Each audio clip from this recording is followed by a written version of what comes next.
20 करोड़ लोगों के अधिकार लूटे जा रहे हैं। एसबी सिब्बल ने यह तर्क दिया और सीजेआई की ओर से लगातार मामले पर सुनवाई की जा रही है। आप बार बार अनिवार्य धार्मिक बातों का हवाला ना दें। तो लगातार सुप्रीम कोर्ट में मामले पर सुनवाई चल रही है। सीजेआई ने पूछा कि आप किन बिंदुओं पर बहस करना चाहते हैं। क्या अधिकारी तय करेंगे संपत्ति किसकी है? कपिल सिब्बल ने कहा। कपिल सिब्बल ने तर्क दिया वक्फ कानून मुस्लिम उत्तराधिकार का उल्लंघन है। सीजेआई ने कहा कि यह सुनवाई का पहला दौर है। सुप्रीम कोर्ट की 3 जजों की बेंच ने वक्फ कानून को लेकर सुनवाई शुरू की। चीफ जस्टिस संजीव खन्ना ने सुनवाई शुरू करते कहा कि यह सुनवाई का पहला दौर है। मूल याचिकाओं पर पहले एक साथ सुनवाई होगी। हम आज ही सभी याचिकाओं को नहीं सुन सकते। किसी भी दलील का दोहराव नहीं होना चाहिए। कपिल सिब्बल ने बहस की शुरुआत की और अनुच्छेद 26 का हवाला देते हुए कहा कि वक्फ कानून धार्मिक मामलों में दखल है। आप बार बार अनिवार्य धार्मिक बातों का हवाला ना दें, सीजेआई की ओर से कहा गया।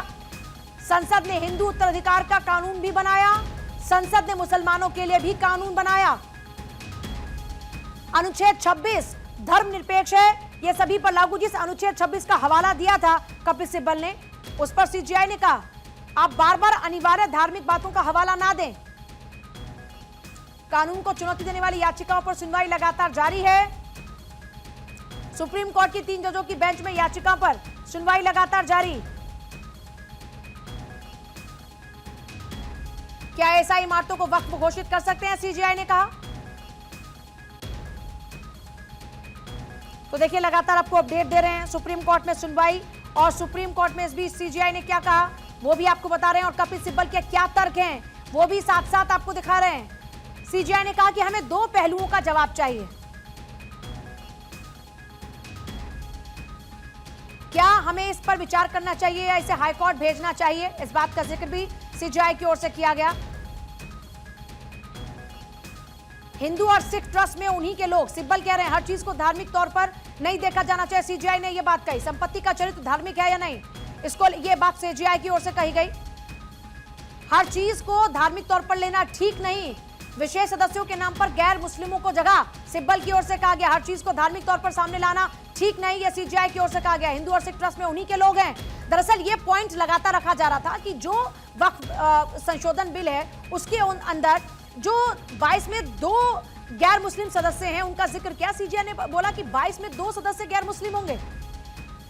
अधिकारी तय करेंगे संपत्ति किसकी है। सिब्बल ने यह तर्क रखा। हिंदू और सिख ट्रस्ट में उन्हीं के लोग हैं, सिब्बल ये तर्क भी रख रहे हैं। और संपत्ति का चरित्र धार्मिक या सेक्युलर हो सकता है, सीजेआई की ओर से कहा गया। और सुमित मेरे साथ इस वक्त है। सुमित, लीगल एडिटर हमारे। सुमित, जो सीजेआई की ओर से बातें कही जा रही हैं इनका क्या अर्थ है? देखिए पूजा, यहाँ सीधे तौर पर बताया गया है कपिल सिब्बल की ओर से। ये बताने की कोशिश लगातार कपिल सिब्बल की ओर से की जा रही है कि सरकार ने जो वक्फ संशोधन कानून लाया है उससे कैसे 20 करोड़ लोगों के मौलिक अधिकारों का उल्लंघन हुआ है। यहाँ तक कि उनकी संपत्ति को एक तरह से छीनने का प्रयास जो है वो सरकार की ओर से किया गया है इस संशोधन के जरिए। लेकिन यहाँ अब से थोड़ी देर पहले जस्टिस के विश्वनाथन ने कपिल सिब्बल से एक अहम सवाल कहा है कि आप बातों को उलझाए नहीं। संपत्ति धर्मनिरपेक्ष हो सकती है, केवल संपत्ति का प्रशासन ही इसके लिए उत्तरदायी हो सकता है। बार बार अनिवार्य धार्मिक प्रथा आप ना कहें, ये सुप्रीम कोर्ट ने कपिल सिब्बल से कही है। क्योंकि कपिल सिब्बल बार बार इसी बात का जिक्र कर रहे थे कि किस तरह से सरकार ने इसमें अतिक्रमण किया है। क्योंकि वक्फ जो है वो अनिवार्य धार्मिक जो है वो एक तरह से मुस्लिम की प्रॉपर्टी है और उसमें किसी का, सरकार का हस्तक्षेप नहीं हो सकता है। यही वजह है कि जस्टिस के विश्वनाथन को ये तक कहना पड़ा है कपिल सिब्बल से कि आप उलझाए नहीं। संपत्ति धर्मनिरपेक्ष हो सकती है, केवल संपत्ति का प्रशासन ही इसके लिए उत्तरदायी हो सकता है। आप बार बार धार्मिक प्रथा ना कहें, ये जस्टिस के विश्वनाथन ने कपिल सिब्बल से कहा है। कपिल सिब्बल ने यह भी कहा कि कृपया धारा 9 देखें और कुल सदस्य 22 हैं और 10 मुस्लिम होंगे। इस पर सीजेआई ने कहा कि दूसरा प्रावधान भी आप देख सकते हैं। क्या इसका मतलब यह है कि पूर्व अधिकारी को छोड़कर केवल 2 सदस्य ही मुस्लिम होंगे, ये सीजीआई ने सीधे तौर पर सवाल किया है कपिल सिब्बल से। तो कपिल सिब्बल का साफ तौर पर कहना है कि सरकार का जिस तरह से वक्फ संशोधन में एक तरह से सरकार का जो दखल हुआ है, कहीं ना कहीं 20 करोड़ मुसलमानों का जो अधिकार है वो कहीं ना कहीं लूटने की कोशिश जो है इस कानून के जरिए हुई है। लिहाजा सुप्रीम कोर्ट को इस मामले में दखल देना चाहिए। और यहाँ बार बार कपिल सिब्बल अनिवार्य धार्मिक प्रथा की बात कह रहे थे, जिस पर सुप्रीम कोर्ट ने यानी कि सीजीआई ने आपत्ति जताई है। तो फिलहाल कपिल सिब्बल की ओर से कानून के खिलाफ जो है वो दलीलें इस वक्त दी जा रही है। पूजा, देखना होगा कि इस दलील पर सुप्रीम कोर्ट कितना संतुष्ट होता है, क्योंकि अभी फिलहाल नोटिस जारी करने से पहले की बहस को सुप्रीम कोर्ट सुन रहा है। एडमिशन के स्टेज में ये पूरा मामला है। क्या सुप्रीम कोर्ट इस मामले को एडमिट करता है या नहीं, यानी कि एडमिट करने का साफ मतलब होगा कि केंद्र सरकार को सुप्रीम कोर्ट अगर नोटिस जारी कर देगा तो हो सकता है कि ये जो पिटीशन है वो एडमिट हो जाएगी। उसके बाद सरकार का जवाब आने के बाद सरकार का क्या कुछ पक्ष रहता है इस पूरे मामले में, हलफनामे में सरकार क्या कुछ बातें कहती हैं, उसके बाद सुप्रीम कोर्ट ये फैसला लेगा कि इस मामले के को संविधान पीठ में भेजकर इस कानून की जो है संवैधानिक वैधता को जो चैलेंज किया गया है उसको सुप्रीम कोर्ट परखेगा या नहीं, ये सुप्रीम कोर्ट बाद में डिसाइड करेगा। तो फिलहाल एडमिशन के स्टेज में ये सुनवाई चल रही है। देखना होगा कि क्या सुप्रीम कोर्ट इस पिटीशन को एडमिट करता है या नहीं, केंद्र सरकार को नोटिस जारी कर जवाब मांगता है या नहीं, ये अब से थोड़ी देर में तस्वीर साफ हो जाएगी। पूजा, संपत्ति के चरित्र का जिक्र किया कि वो सेक्युलर हो सकती है, अगर इसको समझा जाए आसान शब्दों में तो सीजीआई की इन बातों को किस तरीके से समझा जाए? देखिए, सीजीआई का साफ तौर पर कहना था कि यहाँ जामा मस्जिद का हवाला जो है वो कपिल सिब्बल बार बार दे रहे थे और अनिवार्य धार्मिक शब्द का इस्तेमाल वो कर रहे थे कि उनका कहना था कि वक्फ की जो संपत्ति है उसमें किसी भी बाहरी जो है वो प्रशासन का दखल नहीं हो सकता है।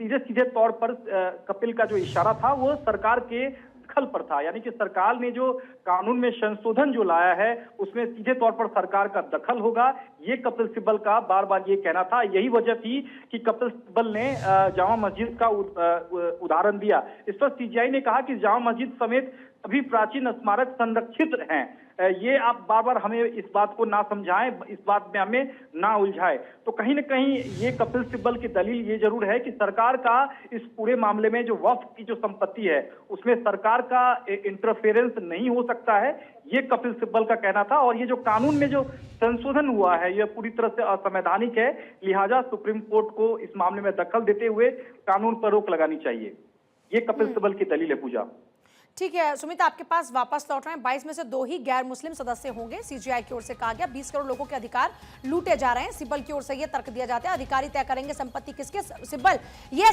सवाल पूछते हैं, ये तर्क रखते नजर आते हैं। हर चीज को धार्मिक तौर पर नहीं देखा जा सकता, सीजीआई की ओर से कहा जाता है। क्योंकि सुमित, आप लगातार जो प्रोसीडिंग्स है उनको कवर करते हैं और उनको बारीकी से समझते हैं, जानते हैं। अभी तक जो बहस चल रही है उसमें यह नजर आ रहा है कि कपिल सिब्बल के जो तर्क अभी तक दिए जा रहे हैं उन पर कहीं ना कहीं सीजीआई सहमत नजर नहीं आ रहे हैं। जी बिल्कुल, देखिए उनका साफ तौर पर कहना है कि इस मामले में धार्मिक जो है वो अनिवार्य है, यानी कि वक्फ की जो संपत्ति है वो अपने आप में मुसलमानों की संपत्ति है, बाहरी दखल जो है वो बर्दाश्त नहीं किया जा सकता है, ये कपिल सिब्बल बार बार कह रहे हैं। कपिल सिब्बल का ये भी कहना था कि सेंट्रल वक्फ काउंसिल 1995 के तहत सभी नामांकित व्यक्ति मुस्लिम थे, ये कपिल सिब्बल की अहम दलील थी। और मेरे पास चार्ट है, ये भी कपिल सिब्बल ने कहा, सभी हिंदू और सिख बंदोबस्त नामित व्यक्ति हिंदू या सिख रजिस्टर्ड डीड से निश्चितता आएगी। जो ये बात कही है इसमें तो साफ तौर पर प्रशासनिक स्तर पर पावर की बात पर जोर देते नजर आ रहे हैं सीजीआई कि संपत्ति किसकी है नहीं, ये सब प्रशासनिक स्तर पर तय होगा, जिसकी डीड पक्की होगी संपत्ति उसकी होगी। अब बिल्कुल देखिए, कपिल सिब्बल का जो तर्क है वो अपने आप में उनका तर्क है। देखिए कपिल सिब्बल का ये समझना होगा कि कपिल सिब्बल कहना क्या चाह रहे थे। कपिल सिब्बल का ये कहना था कि सेंट्रल वक्फ काउंसिल 1995 के तहत सभी नामांकित व्यक्ति मुस्लिम थे। मेरे पास चार्ट है, सभी हिंदू या सिख बंदोबस्त नामांकित व्यक्ति या हिंदू या सिख हैं, ये सीधा उल्लंघन है और यह 200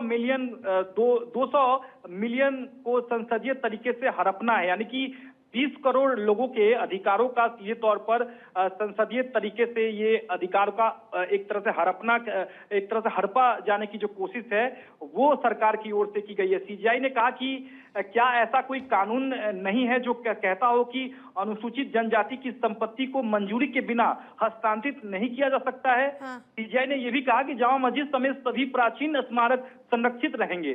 सिब्बल ने कहा कि 5वां पॉइंट मेरा यह है कि कानून की धारा S3E, अब मेरे पास एक चार्ट है जिसमें सभी मुसलमानों को अनुसूचित जाति मान लिया गया है। तो ये कहीं ना कहीं कपिल सिब्बल ये बताने की कोशिश कर रहे हैं कि वक्फ की जो संपत्ति है उसमें सरकार का जो दखल है वो पूरी तरह से गलत है। मुसलमानों की संपत्ति में मुसलमानों का ही हक होगा, उसमें ही उनके ही सदस्य होंगे। इसमें सरकार का सीधे तौर पर हस्तक्षेप बर्दाश्त नहीं किया जा सकता है और यही वजह है कि ये जो कानून है वो पूरी तरह से असंवैधानिक है। और सीजेआई ये भी तो कह रही है रजिस्ट्रेशन में समस्या क्या है। जब ये बात उन्होंने कही तो फिर वही बात आ गई कि आपके पास कुछ भी है अगर संपत्ति कुछ तो आप उसकी जो भी लीगल डीड उसको सामने रखा जाए, रजिस्ट्रेशन होना ही चाहिए, काम पक्का होना चाहिए। जी बिल्कुल, ये जो संशोधित कानून में जो सरकार ने जो क्लॉज लगाया है उस पर कपिल सिब्बल ने आपत्ति जताई है। कपिल सिब्बल का कहना है कि जो 1995 का जो वक्फ काउंसिल था उसमें मुस्लिम सदस्य थे और आने वाले दिनों में भी मुस्लिम सदस्य होने सकते थे और इसमें सरकार ने संशोधन कानून में ये कर बदलाव कर दिया है जो कि ठीक नहीं है और यही असंवैधानिक है और एक तरह से धार्मिक जो अनिवार्यता है उसमें सीधे तौर पर घुसपैठ करने की कोशिश की गई है सरकार की ओर से कानून में संशोधन के जरिए। बहुत शुक्रिया आपका फिलहाल पूरी जानकारी हमारे दर्शकों तक पहुंचाने के लिए।